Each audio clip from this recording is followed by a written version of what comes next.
one of the verses of the Quran, Allah Ta'ala was giving some of the qualities of the successful ones.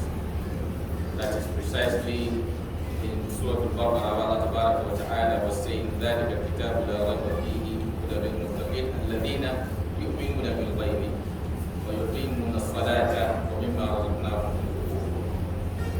Allah Ta'ala says, أعوذ بالله من الشيطان الرجيم.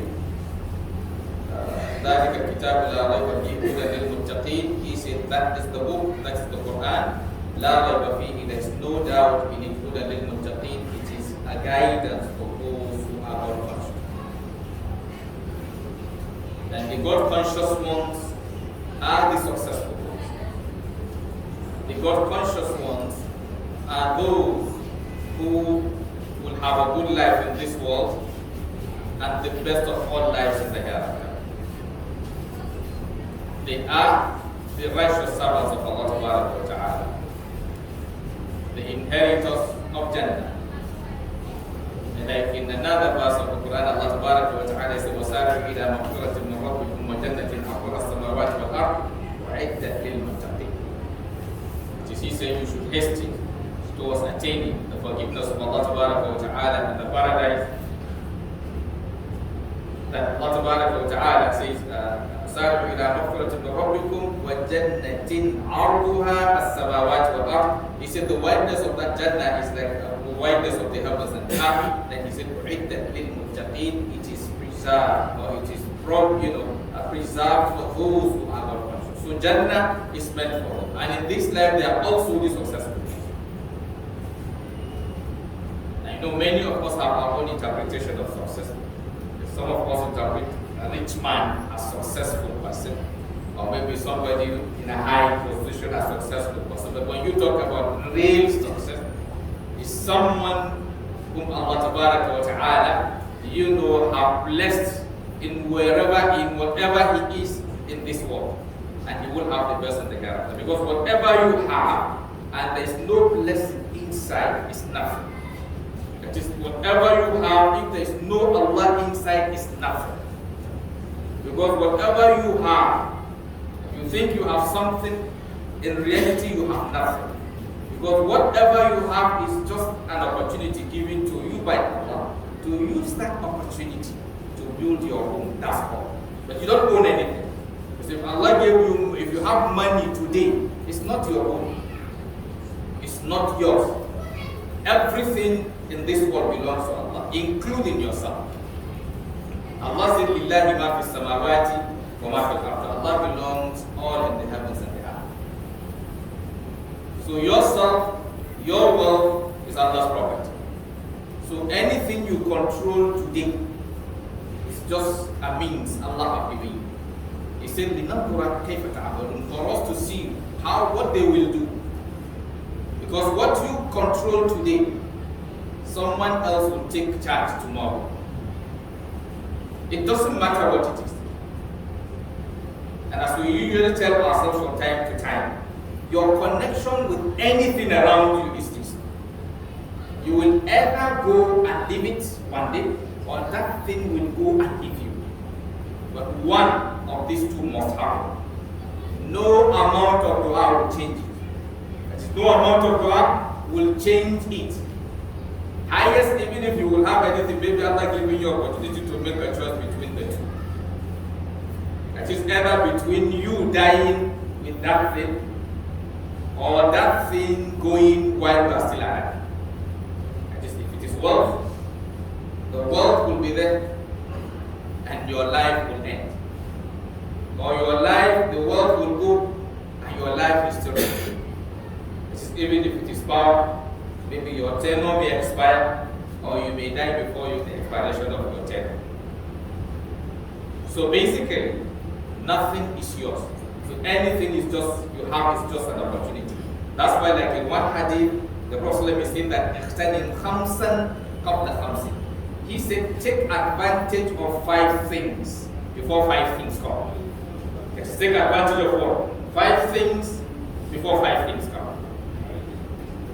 But the aspect we want to focus on, the verse we want to look at, is where Allah Tabaraka wa Ta'ala is in ذَلِكَ كِتَابُ لِلْمُتَّقِينَ الَّذِينَ يُؤْمِنُونَ بِالْغَيْبِ وَيُقِيمُونَ الصَّلَاةَ وَمِمَّا رَزَقْنَاهُمْ يُنْفِقُونَ.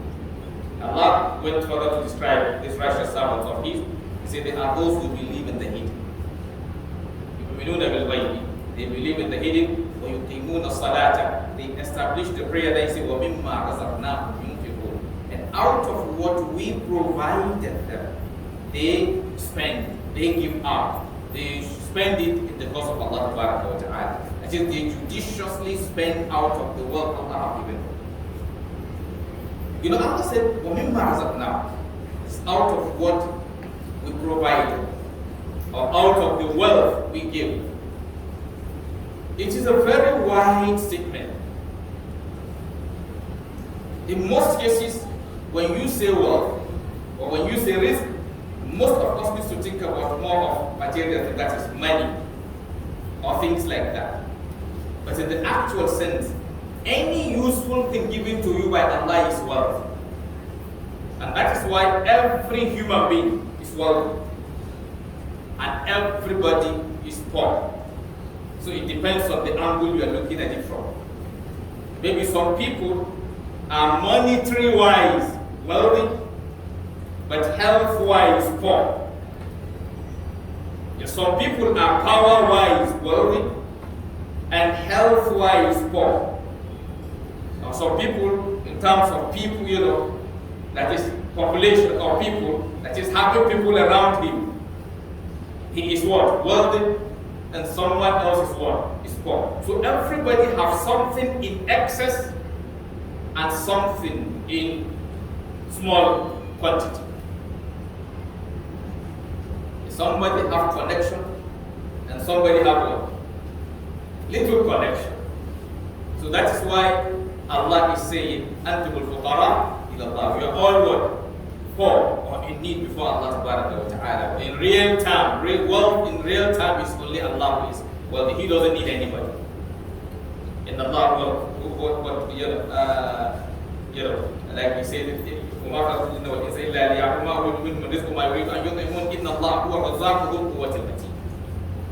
when we say real wealth, it is only Allah who has. But any other person is just temporary.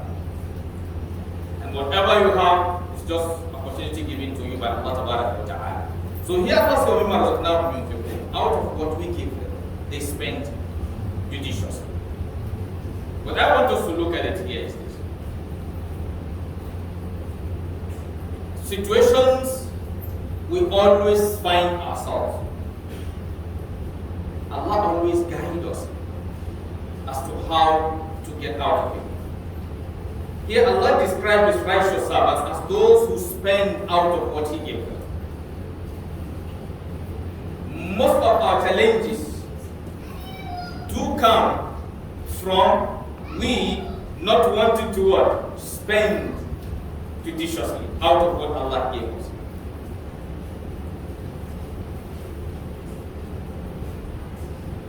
Those who have knowledge, they will not want to give out of their knowledge. You know, knowledge is also wealth. That's why I say when you say wealth, everybody is wealthy. Everybody has something in excess. You will meet somebody, they will say he's a professor. And you who doesn't have knowledge like him, you are not what? You are not a professor. So knowledge-wise is what? Richer than you. So everybody is supposed to give out of the wealth Allah gave you. You're supposed to be thankful to Allah out of, from whatever He gave you. And that's why He said, if you are thankful to me, I will increase you in my blessing. لَإِن شَكَرْتُمْ لَأَزِيدَنَّكُمْ وَلَئِن كَفَرْتُمْ إِنَّ عَذَابِي لَشَدِيدٌ. He said, if you are thankful to me for whatever blessing I bestowed upon you, I will what? Increase you in my blessing. He said, but if you are ungrateful, if you are unthankful, then He said, my wrath is very, very severe. Most of us today, out of what Allah gave us,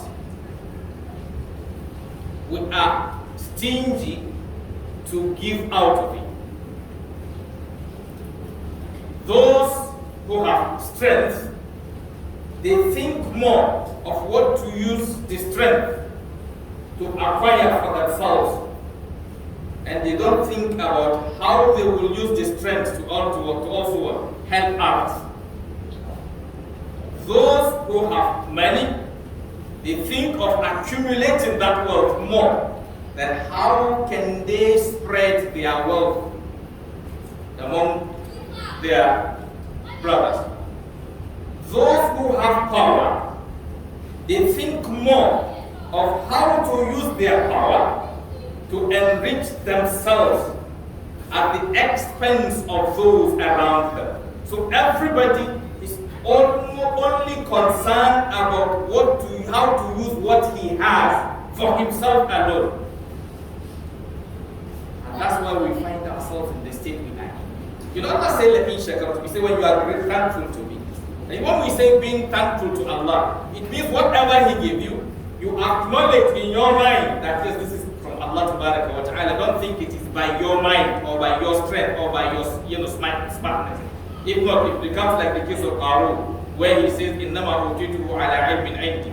Allah gave him everything. But what did he say? He said, إِنَّمَا أُوتِيتُهُ عَلَى عِلْمٍ عِنْدِي. I had these based on what? The knowledge I have. Then Allah said, أَوَلَمْ يَعْلَمْ. Don't you know? أَنَّ اللَّهَ, that certainly Allah tabaraka wa ta'ala, but أَهْلَكَ مِنْ قَبْلِهِ, have destroyed those before him, مَنْ هُوَ أَشَدُّ مِنْهُ قُوَّةً وَأَكْثَرَ جَمْعًا, who are stronger than him and also amass wealth than him.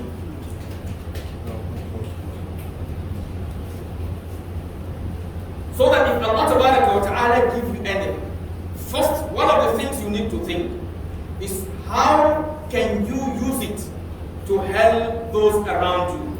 How can you use it to build your Jannah? If your own goal is to hold that thing, then you wasted your life, because you are trying to hold on to what you can never hold.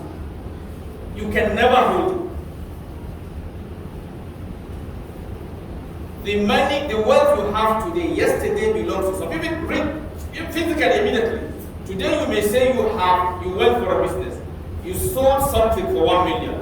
Yesterday, the 1 million you collected today belonged to somebody. Your good belonged to you. So you handed your good to the person. That good which you were saying your own yesterday became his own today, and the money he was saying his own yesterday became your own because you exchanged.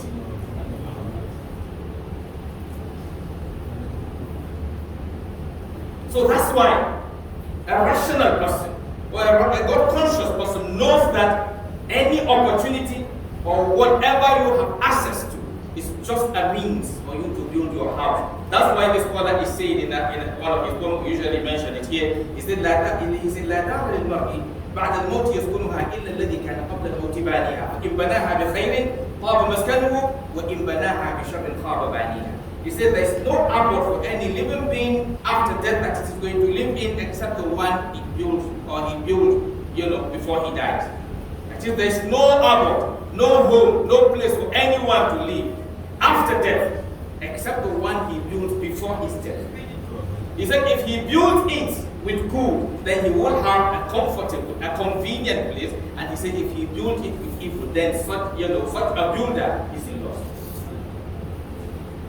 So my brothers and sisters, let each and every one of us ask himself, the opportunity we have, are we only thinking about ourselves, or we are also thinking about others? If you are thinking about others, then you are among the people of Jannah, inshallah. But if it is about yourself, then, except out of Allah's mercy, you will be on the other side. Because righteous servants of Allah, those for Jannah give preference to the life of the hereafter over the life of this world. We used to read in Surah Al-A'la, very common surah, we read, وَتُؤْثِرُونَ الْحَيَاةَ الدُّنْيَا. Allah says, وَالْآخِرَةُ خَيْرٌ.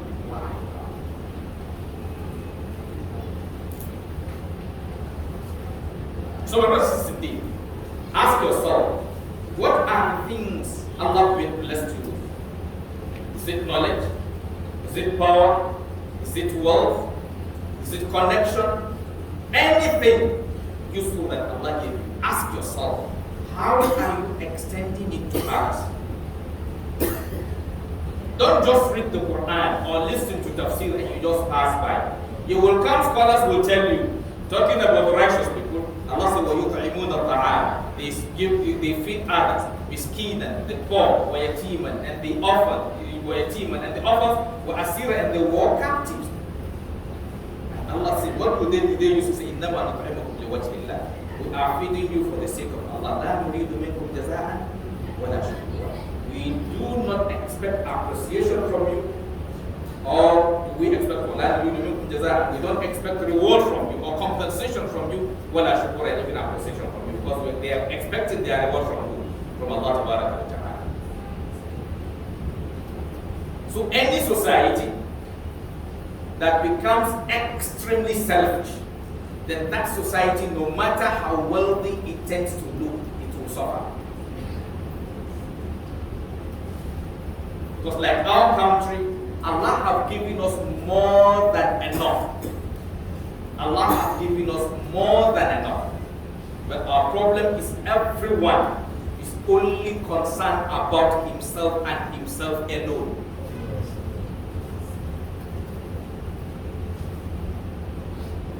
Those of us who are not in power, we abuse those in power. But check yourself in the angle you are doing the same thing. In the angle you are. Those in the market, they don't care. Their concern is to make extreme profit. So they don't care adulterating something for people to consume. They know they are harming people, they are damaging people's health, but that's not their own concern. If they make profit, that's okay. You can go and die. It's not their own problem.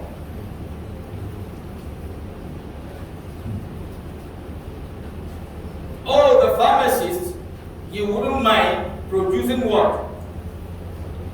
Substandard drug to make more profit at the expense of people's health.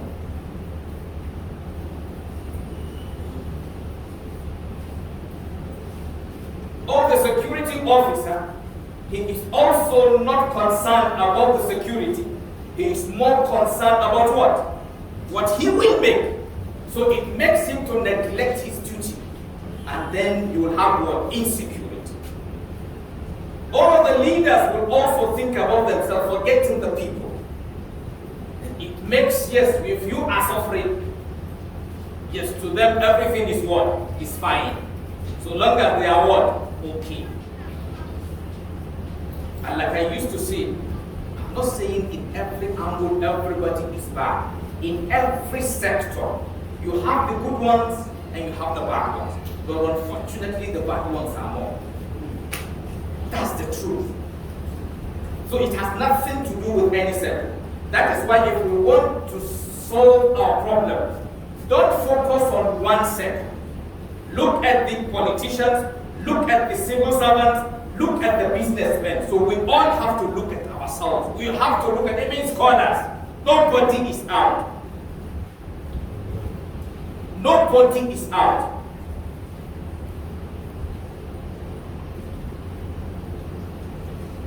Or maybe as scholars, then we need to ask ourselves, are we telling people what will draw people closer to Allah more, or we are telling people what will draw them closer to us, or what will make them solve our own personal problem more than solving what? The society problem.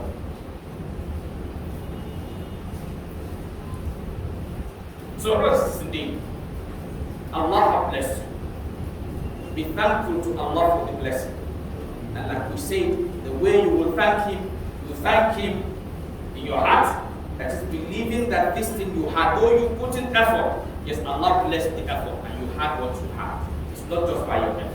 2, your words should prove that and your actions should align with that.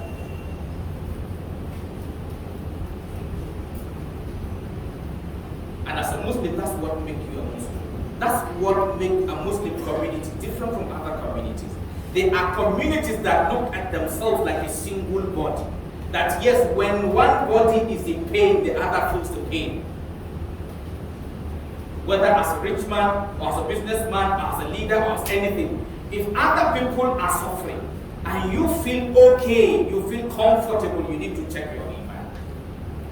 Because Prophet says in the hadith that al-mu'minuna kal-bunyan. He said the believers are like a single building. One part strengthens the other part. Somewhere we say they are like a single body. When one part is affected, is sick, the other share the pain. You know, like now you will have headache and you go and lie down. But nothing is wrong with your leg. Nothing is wrong with your body. It's the head that you're having headache. You see, but you go and lie down, the whole body will go to bed. Because of what? Head. Or somebody will have a fracture and then he will what? Sit one place. Because of the leg. And that's how you're supposed to act as Muslims. But like we said, don't deceive yourself. If you decide to say your own ultimate goal is worldly things, then you will finish struggling and you will leave it behind. What belongs to you is what you use. What you accumulate is for others.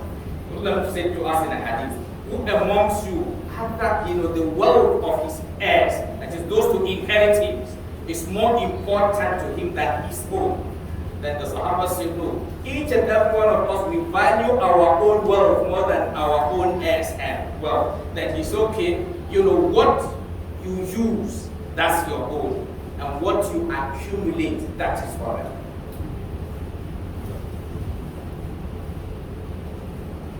And today most of us are more concerned about accumulation more than what? Using. I'm not saying be wasteful, because wastefulness is also what? Habit of shaitan. That's what Islam is a balanced thing. It will tell you to spend, but spend within your means. It doesn't ask you to spend beyond what? Your means. Allah said, الَّذِينَ إِذَا أَنْفَقُوا لَمْ يُسْرِفُوا وَلَمْ يَقْتُرُوا وَكَانَ بَيْنَ ذَلِكَ قَوَامًا. Those when they spend, they don't spend extravagantly and they don't spend miserly, but they are in between the two extremes. أقول ما تسمعون وأستغفر الله العظيم الذي لا إله إلا هو يسأل من كل ذنب وخطيئة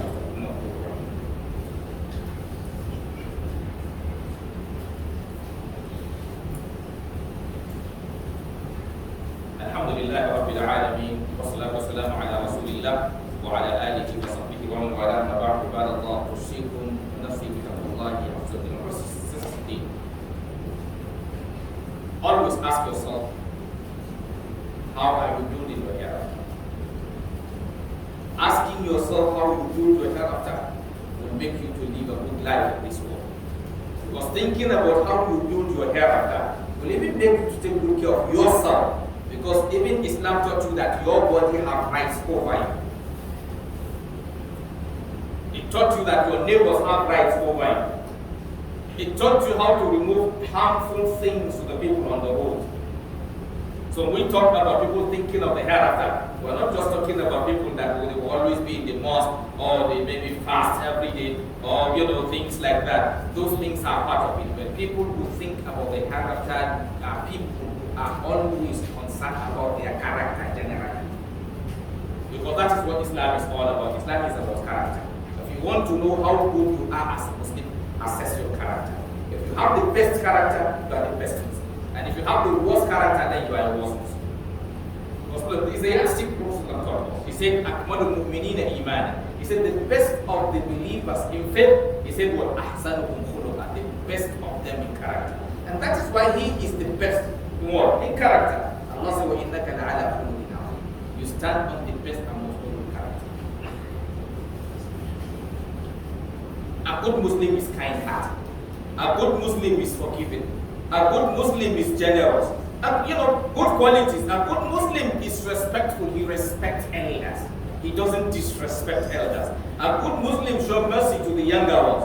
A good Muslim as a husband will be a good husband. A good Muslim as a wife will be what? An obedient lady. A good Muslim, virtually think of all good qualities. That is Islam. And anyone you lack, that means you lack one quality of Islam in you. So as a good Muslim, you obey your leaders. As a good Muslim, you don't abuse your leaders even if they make mistakes. I usually say to us one thing. There is a difference between correction and condemnation. When you correct people, they change for better. But when you condemn people, in most cases, they get worse. And most of us are used to condemning more than what? Correcting. A young boy of less than 20 or less than 30 years will look at somebody of the age of his father, and because he felt they are committing some things which are not right and he's abusing them. If as a Muslim, how did Allah ask you to correct people? Allah Ta'ala, no matter how notorious anybody is today, he is not like Fir'aun. But Fir'aun, Allah sent the most righteous people to him at that moment, not one person, two people, but what did Allah say to him? This is someone challenging Allah. Challenging Allah. But still Allah sent them to him. Allah said to them that فَقُولَا لَهُ قَوْلًا لَيِّنًا. He said to Prophet Musa alayhi salatu wasalam and to Prophet Harun alayhi salatu wasalam, Allah told them to speak to Pharaoh in what? In a mild manner. So if you think the governor or the president or the chairman is doing what is not right, then it is not also right for you to abuse him in the name of correcting him. Just the same way, you also expect the person as he's sitting there too, he should remember that a day is coming, Allah is going to ask him about you. If he takes good care of you, he will go free. If he did not, Allah will hold him accountable because he is answerable for you. It's a balance.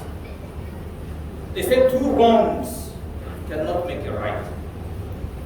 And in most cases, there's one thing about power. Anyone who has power, when you confront the person, if you are not lucky, he will damage you. Because he has something ahead of you. Take for example, if someone has power and you are facing him in a manner which is not the way Allah asked you to face him, then Allah will not be behind you. He will leave everyone to his fate. Yeah, he is doing what is not right. You two are not doing what is, you are doing what is not right. So how do you expect Allah to fight for you? You are on your own. It becomes what? Survival of what? The fittest. And in most cases, that power is something. You have one edge ahead of you. You take him to court, the court will say they can listen to his case because they will say he have what? Immunity. I mean, do you have immunity? You don't have. So there is one edge. Everybody, any opportunity given that person by Allah, understand that that opportunity comes with some benefits, and that's why everybody eyes it. If there's no benefit, what will you do with it? If somebody is richer than you, that wealth is one power. So if you are not as rich as he is, when you want to face it, what do? Be careful, I mean, because he has something in this area that money talks more, then you slow down because you know you don't have that money. He has the money more than you, then you slow down. Don't act like him because Allah made him different from that place. Just the way where it is knowledge. If it is the knowledge, you know they are talking of knowledge. So he's more knowledgeable than you. So even if you want to handle him, you handle him what? Carefully. It's just like maybe when you are coming to handle one scholar that is more learned than you. He will make his mistake. If you don't know how to handle him, he will make his mistake and he will know how to twist it, and then you will even get confused. You will know even how to fix it. Yeah. Because you may be discussing hadith, you will begin to quote some Arabic grammar rule for you, and you don't have that knowledge. So what do? You begin to what? Because he has something that Allah has placed him above. And that is the light. So may Allah Ta'ala guide all of us. May He put us among those who will bring good wherever we are. May Allah Ta'ala put us among those who will like to hear the truth and try to hold on to it. Allah Ta'ala said in the Bible, glad tidings unto my servants. Who are those ones? He said, الَّذِينَ يَسْتَمِعُونَ الْقَوْلَ. Those who listen to talk, وَيَتَّبِعُونَ أَحْسَنَ, and follow the good out of it. They say, أُولَٰئِكَ الَّذِينَ هَدَاهُمُ اللَّهُ. They are those guided by Allah. وَأُولَٰئِكَ هُمْ أُولُو الْأَلْبَابِ. They are the sensible ones. Allah Ta'ala put us among the sensible ones. رَبَّنَا آتِنَا فِي الدُّنْيَا حَسَنَةً وَفِي الْآخِرَةِ حَسَنَةً وَقِنَا عَذَابَ النَّارِ. اللهم لا تجعلنا في مقامنا هذا ذنبا إلا غفرته ولا هما إلا فرجته إلا نفسه ولا دينا إلا قضيته ولا عاصي إلا صبرته ولا عدو إلا قضيته ولا مبتلى إلا عافيته ولا ميت إلا رحمته ولا حاجة من حوائج الدنيا والآخرة هي لك رضا ولنا فيها صلاح إلا عنتنا على قضائها وسدادها يا رب العالمين.